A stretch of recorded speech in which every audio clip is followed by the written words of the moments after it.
Hi, this is Tasheena. And this is Jonathan. And this is We Watch What We Watch. And this week, we're watching Shōgun. Yep.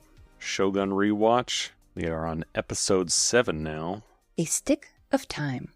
We're going to get right into this. Now played by new alliances in Osaka, Toranaga is forced to carve out a new deal with a long-lost family member. So, last episode, we left off... The tea house. Yeah, the tea house, but and plot-wise, they were like, not going to do Crimson Sky. Crimson Sky's off. Not going to do it. And then the earthquake hits, and so they're like, shit. Crimson Sky it is now. Yeah. But to do that, they need Toranaga's half-brother's help. Exactly. Now, the cold opening, though, we get a little taste of Toranaga's background. His first battle, 46 years ago, when he was 12. Yeah. Big scene of the aftermath here. Lots of death. Toranaga has defeated some rival. He asks him to second him. He commits seppuku. Yep. So pretty much asking a 12-year-old to take his life, cutting what the gouging his butt, which Across they the belly, show. and then Well, they show. It's pretty graphic. This episode has some pretty graphic imagery. Yeah. Throughout. Definitely got its MA rating. So pretty much, yeah, we're getting a little taste of that because they talk about this and pretty much what a legend the story becomes. Yes. In his history. So they cut away as soon as baby Toranaga brings the blade down. It was interesting when they cut away. When you see him put the sword down, I kind of knocked it for some, like, he doesn't really seem like he's swinging that hard. You can tell that, this kid actor, he's doing his best, but really didn't seem like he was swinging that hard, and that will come into play later. There's a reason for that, yes. So obviously we haven't had a whole lot of, there hasn't been any battles in this show. Yes. Right? There's been no taste of, like, there's been big spikes. Yeah, skirmishes. Yeah, there's been spikes of violence, but no, like, nothing to show you what a war looks like. And so I think this was well positioned. The purpose is not only to introduce you to Toranaga and his background, and that ties in later, but it's also to give you a glimpse of, like, the horrors of war. This is what war is. It's death. It's people walking around the battlefield, killing wounded, cutting off heads for trophies. It's... And at the center of this is a 12-year-old boy general who's the victor. Yep. That is pretty crazy. And kind of speaks to why Toranaga kind of has this grand persona about him. Mm-hmm. Like, yeah, I think if I saw a guy who at 12-year-old won his first big battle and then took out the general, I'm like, okay, I can see where we're starting to get this image of awe. Like, people really are in awe of Toranaga. There we go, credits. And then now we're in the present in Ajiro, where everyone is waiting for Toranaga's half-brother and his army to show up. They're, like, greeting him. Yeah, what's his name? So, I'm not even going to try. Yeah, It's spelled Saeki. So something like Seiki, I'm guessing. Yeah. I'm going to call him Mr. Cheekbones. Because this boy has some cheekbones that can cut you like a knife. Did you notice that? Like, he has, like, all jagged edges on his face. So, yes, to me, he is Mr. Cheekbones. Yeah. In my notes, I just have him as brother. Because I didn't really catch his name or exactly how it's pronounced, so I'm not going to try to do it on air. And he has a very distinctive laugh. Yeah. And with those cheekbones, I do understand why this guy's playing him. He also, like we're saying, he has a presence. Mm-hmm. He has a look about him. I can spot him in a crowd. I'm like, that's who that is. And they have to win this brother over if they stand any chance in this Crimson Sky scheme. Yep. But, everybody's nervous and waiting, and Marco's husband's like, the barbarian's not going to embarrass us, right? And Marco's like, he knows what he needs to do. Buntaro still being Buntaro. Exactly. And so brother comes in. At first, everybody's really nervous because he's just like, oh, you're just calling me up because you want my army. And you are now trying to beg your mediocre half brother. Yep. And then laughs it off, but everyone's like, Also, don't forget the hat, his hat, his very overcompensating hat. Oh, that was a lot of hat. Yeah, he's making a statement with that. Yes. Hat. Oh, kind of like Yabu's the feather vest from the all the way in the beginning. Hat. You're right. From what we see, the first thing I noticed is like that. From what we see of this gentleman's personality, he's definitely compensating for a lot. And that hat is a good first image of that. And he also, it's good you bring up Yabu because he also kind of reminds me of Yabu, just a more successful Yabu. Yes, I think that's the key. Yeah. A more successful Yabu. But they're birds of a feather. Yep. All right. Is there anything you're going to see? Oh, so as a gift for the brother, they are going to get, I think, a week of Kiko's time. Yep, the courtesan. And Jin, her pimp, is pretty much charging an arm and a leg, but I guess she'll give him a decent price if she can get a stick of Toranaga's time. A stick of time, which is the name of the episode. And what that means is and you'll see it later, they literally set up a little stick in a pot and they light it like a candle wick, and you have until the stick burns down. It is very literal. I was not expecting that the first time. Oh, it is literally a stick of time. And Toranaga's like, oh, yeah, whatever. And then John comes in with the same old spiel. I'm tired of John at this point. And he's like, ask the Lord, how do I serve him in this? What is this crimson sky? I should be taking out my boat against his enemies. I don't know. It just seems like he's trying to make another excuse to get to his boat. He's definitely been, as a character in the story, he's been sidelined. A lot of stuff is happening around him now that's outside of his influence. And his control. He's going through the stages of grief, right? Yes. This is like Yabu, right? Yabu also is kept in the dark. Yes. And therefore will make his own plans sometimes, and John's basically the same way, because they're very much alike. Toranaga's like, I don't know what you can do, and I don't want to talk to you about Crimson Sky. Like, he's just like, keeps batting John away. What John is catching on to, though, is that he's right. The gifts he has been given, I think he realizes that they're there to placate him. I agree with that. They are definitely there to pacify him. Because he's told, like, oh yeah, you're Hatamoto now. And so he's thinking, oh, this means I'm going to be part of the plans. Nope, you are not part of the plans. All right, what else happens in that scene? That's it. I thought there was more. Oh. No. I didn't write enough notes. Next scene is with Omni. I definitely didn't write enough notes. All right, you take it away. Okay, so Omi goes to the Willow World for Kiku, and he has denied at the door. Jin says, Kiku is busy. Take a hike. And the only thing I really wrote down of note is that Jin mentions to Omni that when John was there, he was thinking of someone else. Mm-hmm. And that's a little bug that gets implanted in his mind. Well, a little idea. It's like, okay, put a pin in that for later. Yep. And it's mainly Omni just, I'm pissy boy for this past couple episodes. Yeah, I was very fixated on John and Kiku. And he was like, your establishment is tainted to me now. Just making a big show. And I'm just like, whatever, dude. And then we go to the next scene, which is Fuji and Hiromatsu. Mm-hmm. So Hiro is there to bring Fuji's family back to her. He has the ashes of her husband and her son. Yeah, this is a really sad scene. Yeah, they're together again. And she is very blunt and says, I wish pretty much to be reunited with them, that she would die and her ashes would be with them.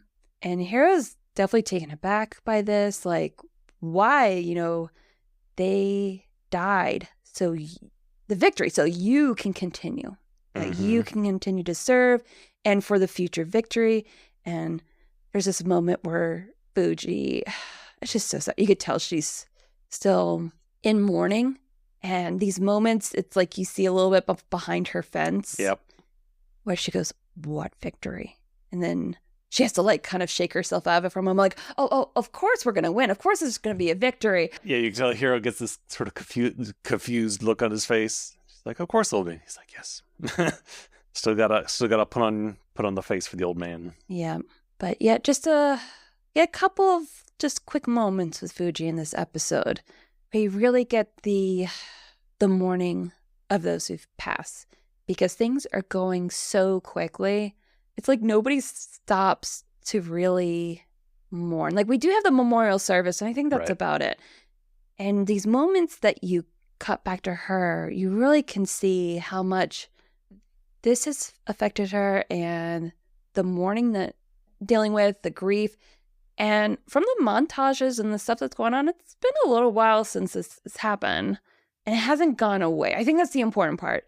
Just because it looks like they're not mourning doesn't mean that they aren't mourning. And I think that's the important takeaway from this scene.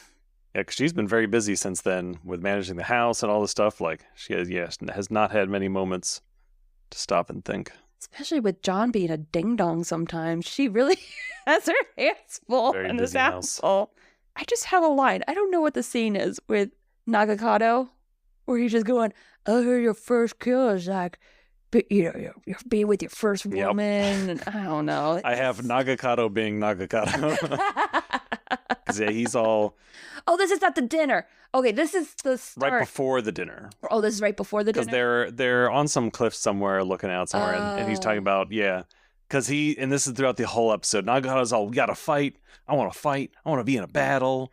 I want to get my first kill in the battlefield. That's right, because this is where Mr. Cheekbones is taking a dip in the hot springs, and Nagakato is with him, asking him about, fighting and story, just trying to get information from his uncle.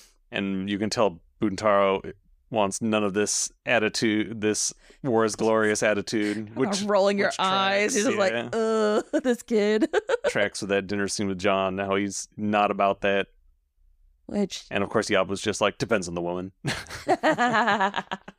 Yabu always coming in with the great jokes. Yeah, so, That's a theme. That's a little through line we'll be tracking Nagakato, is he really just wants to, I guess not unlike John, he wants to do something. Yes. He wants to take some action, and it doesn't matter if it's a wise action. It is the act of acting. He has to do something.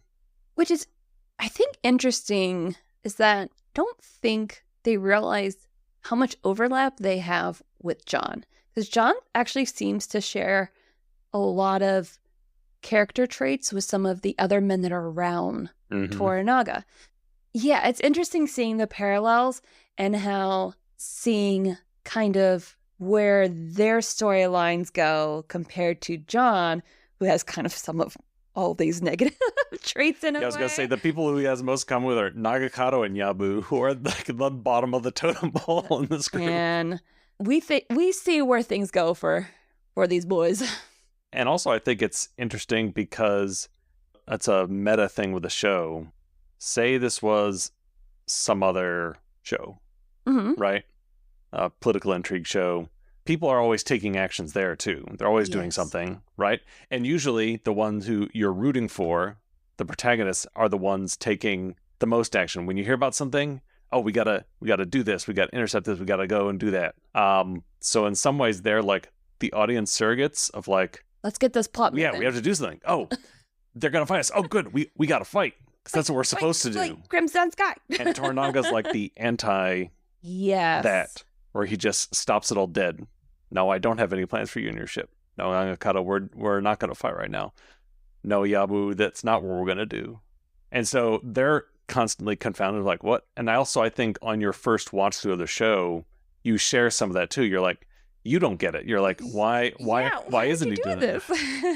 Like, what's going on? Well, he must have a plan. And then so you cannot, at that point, I think as an audience member, you either fall into the John and Yabu camp where he doesn't have a plan, this is all for nothing, or the Hiramatsu Mariko camp, which trusts him that, okay, he must have a plan at this point. And you don't know who's right. And we definitely see in a scene later on where it really encompasses like Toranaga's planning and how he handles things. And now, pinning that now. I'll talk about it a little later. Get to the big scene of the episode, yes. The dinner scene. Oh, boy, just so much shit happened at this scene. So, I took the best notes I could, but I probably left a lot out. Let's try to break this down. So, it's pretty much all the main dudes. Yep. John and Maruko's next to him translating what's going on. And they're drinking and eating. Allegedly, although we never actually see her say anything, but I guess it's assumed that she's translating off in the background. Well, yeah, no, I see her like going over and like, this is what is happening. Oh, really? I didn't catch anything. Yeah, no. The couple takes John's I'm like, man, John must be so lost. John's like, oh, what's going on? And she's just so good at what she does. She literally just slides over and goes, this is what's happening. And then slides back. Because her husband is just staring daggers the whole time through this. I just have Buntaro being grumpy. He's grumpy dwarf. Like, that is Buntaro. Because this is where Omi is then talking to Buntaro. Yes. And continuing that thread, he's like, man, it's interesting how your wife dotes on the engines so well. Mm-hmm. She really gives him a lot of attention, Buntaro. As if Buntaro needed another reason to hate John. Seriously. For most of the beginning part of this, it's basically they're just telling stories, joking around. Mm-hmm. It's very light. Nagakado has the biggest smile on his face. Tell me more stories, Uncle. And I just wrote Nagakado is in an entirely different world from this show. This poor boy was just born at the wrong time in the wrong place. He really is. And I think that's the tragedy with him. He's like... He just doesn't... He's just a kid. Yeah. He's just a kid. He wants he wants to hear these stories about his dad and his uncle. He wants, Yeah, if he had 10 more years to cook, maybe he would be in a better position. But at this moment in time, he's just too mature. He has not grown up. Yep. Is it the brother who tells the story about Toranaga's first kill? Yeah, so the first story he tells is what we saw in the beginning. Mm-hmm.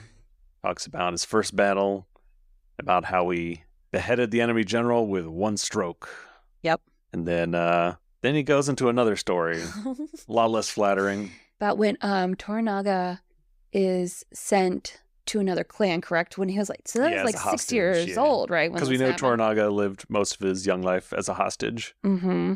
And he says when he was sent off, as soon as he got on the horse and left his mother's arms, he shat his pants. And I always felt for that horse. And boy, does the tenor in the room change on a dime. Yep. It's so awkward because, the culture that we have experienced, this is bad. A huge deal. And I think everybody's ready for Toranaga to slice his brother's head off in an instant. And then he goes to Nagakado. He's like, do you like legends or stories more? I don't know. He just seems like he's goading Nagakado a bit, especially with this story. This boy's just only concerned with the glory of these stories and legends. He does not know the reality at all. So just a little dig at Nagakado before he brings down the hammer.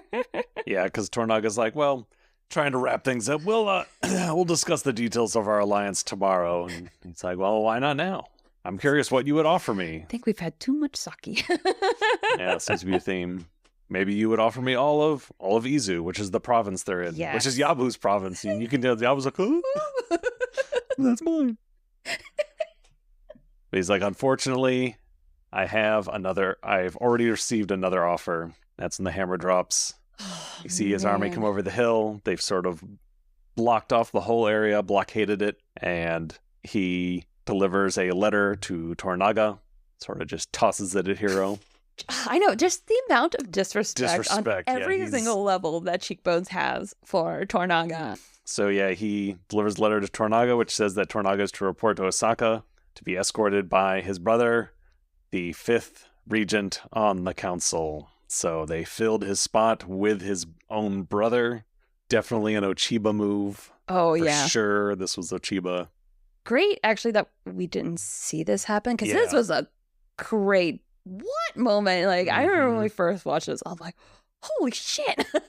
Yep. For some reason, I thought they would just still try to get that poor actor into the role. I was not expecting this at all. This was a great tactical move on her part. Yep. And then he delivers another letter to Nagakado. Yikes. Says, this is your sentence. You are to commit seppuku for the murder of Jozen. And Nagaha's about to grab it, and Toranaga's like, do not accept it. Fucking idiot. Yeah, because I'm guessing if he grabbed the paper, then he would be accepting that punishment. Yeah. So Toranaga's just like, don't touch it. And so now Nagakado, poor guy, is just completely lost at this point. Yep. And Toranaga just takes a moment, steps back. It's pretty much like, I need until sunset the next day to give you my answer. Then I guess we just leave this dinner out of like. Yeah, but they have nowhere to go. all the checkpoints are being guarded. They're trapped here, and he has until sunset the next day. If you thought John was pissed before by the lack of progress, he goes right into fix-it mode. I don't even think he knows half of what he's saying to Mariko when he's like, we could do this, I could take my ship and we could go here, blah, blah, blah, blah. He just automatically goes into fix-it mode. And she's like, and do what? And John's like, I don't know. But anything is better than standing here pissing about. Yep. And again, I think that's also what the audience expectation would be, right? You've set up the audience expectation is it's Chekhov's ship. We've set up the ship. Oh, this is when they use the ship to escape. Great. And then they're just like, nope. And you're like, what? And just like Donna's like, what? But fine. So we leave John to go around and be mad. Now our next scene is Mr. Cheekbones giving Yabu the council's response to his offer of peace. Yeah, so if you remember the last episode, he had sent his general off, the guy with the eye patch. Yep. To negotiate a secret peace with Ishido. And I guess after Ishido received Jozen's head in a box, he wasn't too keen on this. And so we get Yabu's general's head in a box. There's a lot of heads in boxes. Lots of heads in boxes. And Yabu's just like, well, fuck. He's probably already getting his next will going. Oh, yeah. He must have, oh my gosh, I want to know how many wills this man has written. It's got to be dozens of them. Our next scene, and this is the one I said put a pin in, is Lord Toranaga out in the woods, just contemplating, trying to decide what to do. Just walking about. There's, I think it's a torii, which is... Mm-hmm. Yeah, the arch. The arch. Just flipping something on top of the arch. Yeah, I don't know if that's there were other rocks on top, so that must be kind of some sort of little ritual or something where you try and get a rock on top of it, I guess. I believe so. It's just the imagery of him like boop, boop, like doing something while it's like all this heaviness of what he's trying to figure out. And then a little bit down the hill, also in the forest, is like Nagakado, just everybody talking, going, we need to do this, we need to do that. He's going to figure it out. Like just high stress and anxiety right now. Well, Toranaga just, he definitely has that concerned look on his face, stress, but pretty even temper. Someone under a lot of distress. But I mean, I feel like he's been here before, so he's just like, I guess another day, another dollar. Yeah, it's hard to read if he's like really thinking or just buying time or what. He really hides behind his fence. Yes, because he could also be doing that. He literally could just be wandering around the woods, enjoying his day, going, I don't know what to do. Or that he already knows what to do. Mm-hmm. And so he has to pretend like... I got the rest of the day to kill. But he comes back down, and of course Nagakado, being Nagakado, do we fight, Dad? Are we going to fight, Dad? And he just delivers, why is it that those who have never fought in a battle are so eager to be in one? I wrote, no matter what, or Toranaga, still dissing his son. Yep. Doesn't matter the day, the situation, the time. And we get another quick flashback to the battle he was in. I think, again, to reinforce that, like, he understands what being in a battle means, which gives you some insight into why he doesn't just go out and start fighting. Like, yes, going to war is a big deal when you are a real person in a real situation and not someone in a show who's just trying to get an action scene out of it, right? Like Nagakato is in a movie where now we got to fight. Take the samurai, go to Osaka, take them out. So I think it provides you a good, like, there are then many ways of interpreting Toranaga's actions. Therefore, you can still be, are you in the camp of, oh no, he really does have a plan, or is he just trying to avoid bloodshed? Because that's a valid perspective. Like, war is a big deal. He said something to that effect towards the end of the episode. One man shouldn't tear up a realm. Yeah, even when evil still exists, one man does not have the right yet to tear apart the realm. Our next scene is Jin getting her stick of time. And with everything going on, Toranaga's like, well, might as well do it now, because who knows if I'll be around tomorrow. She gives her proposal, which is basically, you're building a city in Edo, and wouldn't it be great if there was a area there set aside for the Willow World, for people like me? We could form a guild of courtesans, no longer brothels, but tea houses, so elevated. Yes. With worker protections. Sounds great. I know. She's getting a union together. Right. And she did a great job convincing him, because explaining how much she poured out her energy, like every essence of her is poured out into this. So why can't I have the luxury of aging gracefully, since I gave up my youth for great men? Yep. Well, defeat us. Toranaga goes, my future is too short for your plans. Is it? Is what she responds with. Because it looks like, I think her stick of time is pretty much done, and she just pops up and goes, is it? And again, I could not write every single thing down, but pretty much what she says to him is that fate is a sword. Wield it. Yeah. And I see you. Yeah, she basically points out, anyone could have seen your brother's army coming, and yet you left your garrison completely exposed and defenseless. You basically walked into this trap. I find it interesting that you would do that. He basically counters with, so what, do you think I, engineered an earthquake to wipe out my army to set all this stuff up? She's like, okay, you're right. Maybe I misunderstood. My stick of time is up. And well, he's eyeing her, though. He's like, oh, I see you too. Like, they see each other for a moment. Yeah. I think this is a very good point. And you're right. Yeah, he's not good. He can't. Toranaga is not a god who can summon earthquakes to affect all this 4D chess stuff, but it is about, like, taking advantage of your situation. And I think the comment about, what you said with fate is a sword, useful only to those who can wield it, that's very, very close to what Ichibo was saying to Ishido when talking about conceiving the Taiko's heir. I compelled fate to look at me, and I scratched its eyes out. So now you have Ochiba and Toranaga parallels come together of people who are able to take their situation and make it work for them. So that's just something to be thinking about there. I think it's smart that Toranaga listens to the women around him because they are wise. Next scene, they end off at the hot springs. Yabu shows Mr. Cheekbones Men's who's boss. Yep. Toys with them a little bit. Yeah. I love when Yabu toys with people. It cracks me up. But I also notice here, so not only him, but there's a couple other people that go into hot springs and they take off all their clothes. And they're so tiny. Like the image that you get. And how skinny they are. I'm just like, how are you carrying up your head in all this clothing?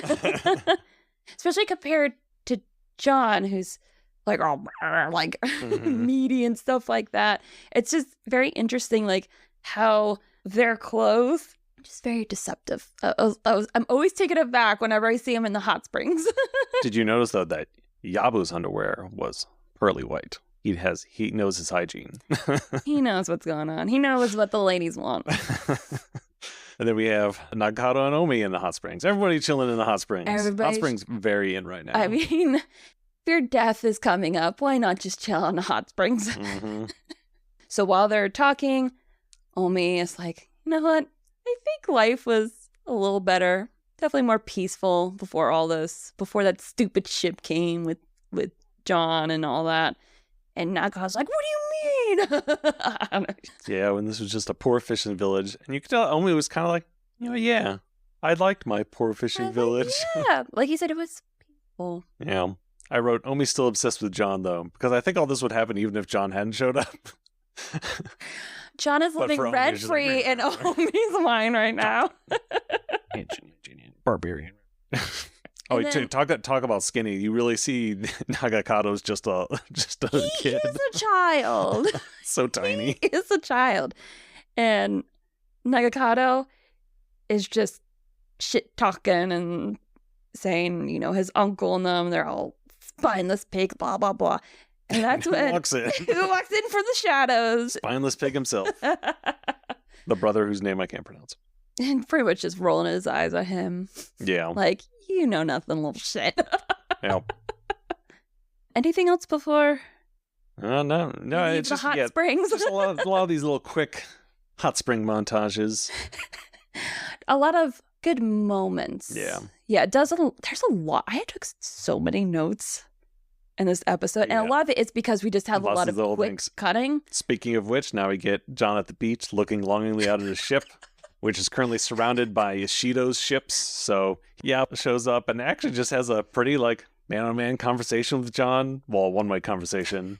He starts talking with him, and can't believe we're in this situation. Yeah. Every time I avoid death, there's another one. And then he's just like, why am I talking to you? You can understand a word I'm saying. He looks at his swords, he's like, you don't even know how to use those. So he draws his sword. He's like, draw your sword. John's like, okay. And hold it out. And so he holds it out like a saber, just like one hand. It's like, no, two hands. So he does a little sparring. Yeah, he's showing them how to use a sword, but also giving him shit at the same time, which is a very Yabu thing. Very much so. And who's off in the sidelines watching that? And then I have Buntaro ruins everything. So you're having this nice little bro moment with Yabu and Barbarian. Mostly for Yabu, though. But then Buntaro comes in and draws his sword, for realsies, and puts it up to John's neck. And Yabu's like, what are you doing? And John's like, do it. Do it, bitch. Come on. And you can tell he wants you so bad. But he can't. He can't. So he walks away. Yabu's just like, you'd be dead if I wasn't here, you idiot. And walks away. And then John was just lying there going, oh, fuck did happen? I don't know what's going on. Oh, we have a little quick scene where we get Nagakato walk in the woods and he runs into Fuji. This is a really sweet scene. Yeah, she's trying to prepare for war. She's like, oh, seems like it's inevitable. I guess I should get my skills sharpened. Practicing her, damn, I forgot the name. Yeah, I don't know the name of the weapon she's using. I do, and of course now of all times I forget what it's called. Big spear with a sword at the end. That's what she's practicing with. It always leaves you when you need it most. So they're chatting, and Nagakato, pretty much the scene is him stating, I wish I had the courage to stand up that day instead of your husband. Because then your husband and your son would still be here. Yeah, it's really sad because you can tell he's grappling with, wants to take action, but also that he feels he's a coward. And if he wasn't, your family would still be with us. I think we're getting a little bit of the deep down of Nagakata, where I think he does feel like a coward because those moments where he could stand up, maybe he could do something, he doesn't. And so I think that's why he's always trying to create a moment for him to do something. Yes, create a moment. That's a good way of describing it. Because they always pass him by. And I think, especially when you have a father like Toranaga, he's going to be in the history books. Right. Right now, Nagakato's not. He knows that. He knows that he has not done anything that merits him being remembered. So I think just a lot of that is going in his head. So that's, I think, one of the reasons why he's just so gun-ho to go to war. Because maybe he'll get that chance to be the hero. And so you get a little bit of a layer pull back. And that, he is an immature kid, but I get why he's like that, like all the pressures of why he feels like he needs to do this. They do a really good job, and we've talked about this with Buntaro too, like taking someone who at first you prescribe to them one dimension. They do a really good job at fleshing out all the other dimensions of them over the course of the show. And now you're getting, because this is probably the realist that Nagakado is. Like a lot of time he's really trying to put on a face and and talk higher than he is. But here he's being very real with Fuji. And maybe it's too little too late, but you finally are understanding him as a person. Yeah, and I think that's why in this moment I kind of liked him. I didn't have that nagging voice in my head going, Daddy, love me, you know? I'm like, oh, this is what's really going on in his head. And especially talking about creating moments, his father, Toranaga, is someone who his entire life is defined by waiting for the moments and then acting on them. He never creates a moment out of nothing, ever. And that's the key.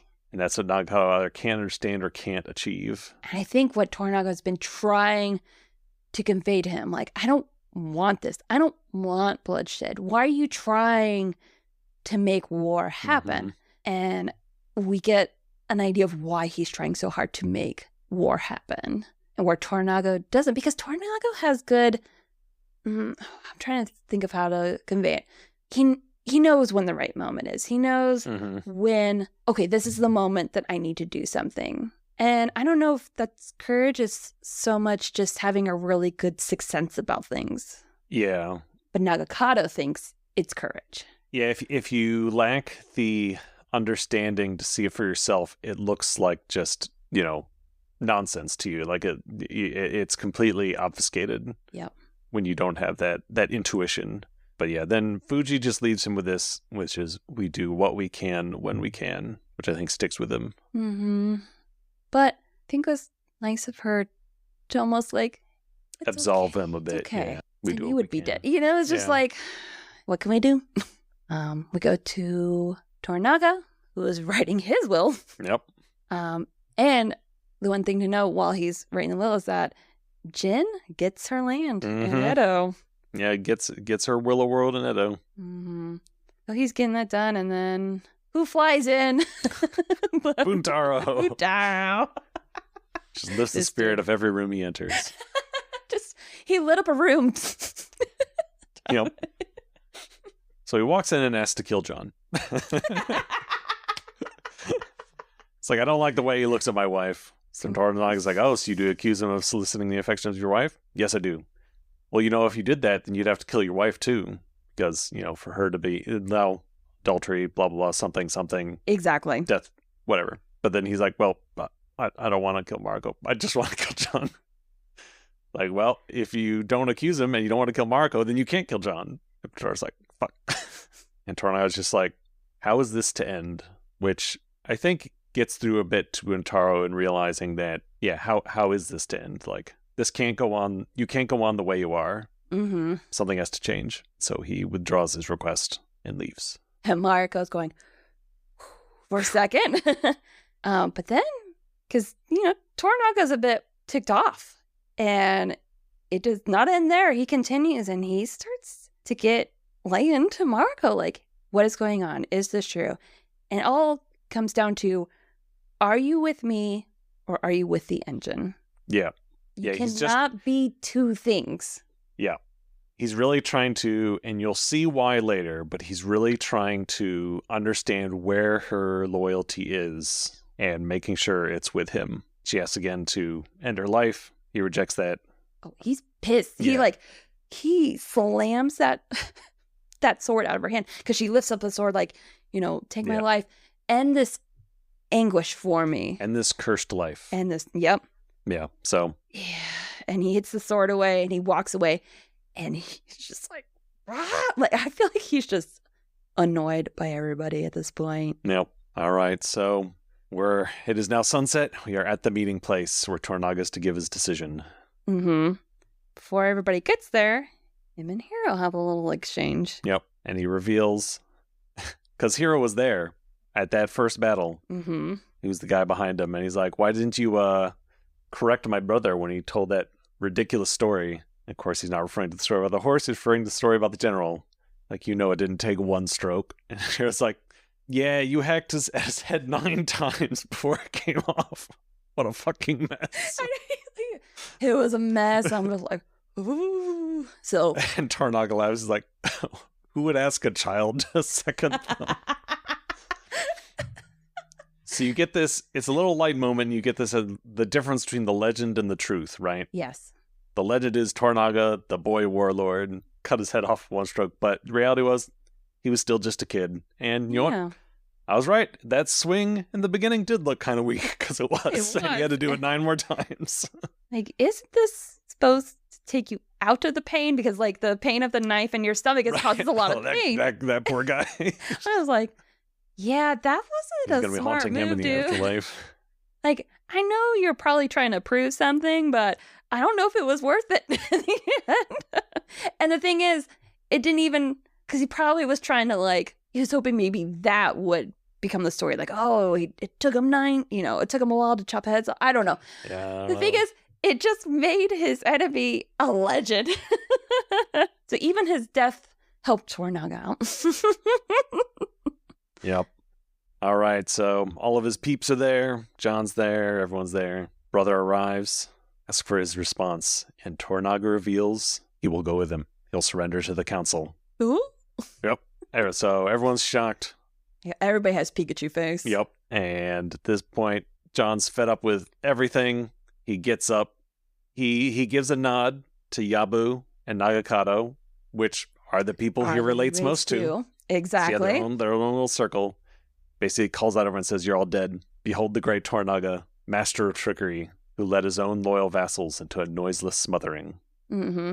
Which is interesting. He says that in, I'm guessing it's Portuguese, but in Japanese he says, "We're all dead." You want to make sure they got that. And I assume Mariko translates the rest. Otherwise, they're all just like, "Oh, he said, I don't know." I think they get the idea, though. Yeah, because he was pointing at Tornaga. Like, he was, ooh, the disrespect was high. So he walks out. Peace. He walks out with crimson fucking horseshit. All right. And then we're back in the tea houses where the brothers being one kinky motherfucker. And this scene is so different from last episode. Like, the feel of it, the vibe. Because I get, as a sex worker, Hiko's probably not going to do things she particularly wants to do. Right. But it seems like her experience with John, it all was very positive feeling. Mm-hmm. This, it just feels gross. It feels gross. And which makes you hate the brother even more. Yeah, and the look on her face, you could tell she's not liking this. She's over this guy. She has to be with him all week. And then he's like, oh, boasting and stuff. And when I'm take over this land and go to blah, blah, blah. And then I'll bring you with me to be my 7th consort. And I'm like, oh. She's like, kill me now. Exactly. She's just like, because they're doing kinky stuff. She's like, she gets autoerotic asphyxiation. She's getting a little smile on her face. And she goes, oh, I know a way to elevate our play. I'll be right back. It's like, okay. Do. Then here's a thunk. Like, uh-oh. And he gets his robe on. This really long bathrobe. Yeah. Like, really long. Really elegant looking, too. Yeah. Very fancy bathrobe. He walks out, and one of his dead men falls in front of him. And here comes Nagakado, ready to finally have his moment. Take action. Yep. We do what we can when we can, and this is what he decided he can do. Mm-hmm. So he charges him. He isn't able to get him right away because some of his men interrupt. So he's like chasing him around the garden. The brother starts, he goes through the pond. So this big long ass bathrobe is now soaking in all this water. So he's like slowed down. He's like, he's being like trapped in this like a net of a bathrobe. And he falls to the ground and Nagakado stands over him and he's gonna kill him. And that bathrobe, he steps on it on a wet rock and slips, falls backwards, and cracks his head open on a rock. Dead as a doorknob. Like, immediate. It was brutal. Yeah. The sound, the image, everything. Ugh. It was shocking. Or Nagakado. So yeah, that's finally tries to do something and slips on a rock. He was in way over his head, out of his element. Because earlier on Nagakado, when he's talking about battles of war and all that with Cheekbones, he's talking about the beauty of war, blah blah blah, and Cheekbones looks down at his nephew, bleeding out, dying, and he goes, "Where is the beauty in this?" And that's the end of the episode. The episode does not end with music; it just continues with the rain, the sound of rain throughout the credits. So yeah, big shocking twist at the end of this one. This episode was really a lot about Nagakado. It really showed him throughout, without really focusing on him. But when you look back on it, you get many Nagakado moments. He's always talking about what he wants to be doing. I think that's the key. Yeah, I think if they focused on him a little too much, it might have tipped their hand. Yeah, you'd see it coming. Yeah, but him coming in at the end was a surprise. Him dying, everything was a shock. Yep. At the whole last 5 minutes, I'm like, what? It was shocking because, yes, they did a good job of, he was still in the background, but he had a lot of moments, which is probably why they did a lot of these quick moments throughout the episode, because they do help with the other characters, but also to kind of trick you a little bit into, we're not focusing on him, but he's important. He's in the background. He's in, Yep. Yeah, you never forget about him. Oh, we will get the fallout of that in the next episode. Because there is a lot of fallout that happens. Next episode is episode 8. I can't remember the title. Yes. The Abyss of Life. Okay. Yeah, I'm glad we're doing these episodes one at a time. Yeah, this was a lot to go through. I have 2 pages of notes. Yeah. And I'm like, oh boy, if we were trying to still do 2 episodes, there's no way. There's no way. I think you could tell from our last 2 that we were really speeding through it. Do. That's what it felt like the past couple episodes. So I'm glad we're able to sit, be a little bit more chill. I mean, I feel we still had to go through it pretty quickly. Yeah. 1 episode. So hope everybody enjoyed. Yep. And we will see you next week for episode 8. If you haven't caught up at this point in the show, I would highly recommend you start soon. And there's some big spoilers coming up. Yeah, we only have 3 episodes left. Yeah. So yeah, next episode's probably fine, but the last 2 episodes. Yes. I think if you're going to see it at some point, you should definitely see it before getting. Start binging it. All right. See you next week. Bye. Bye.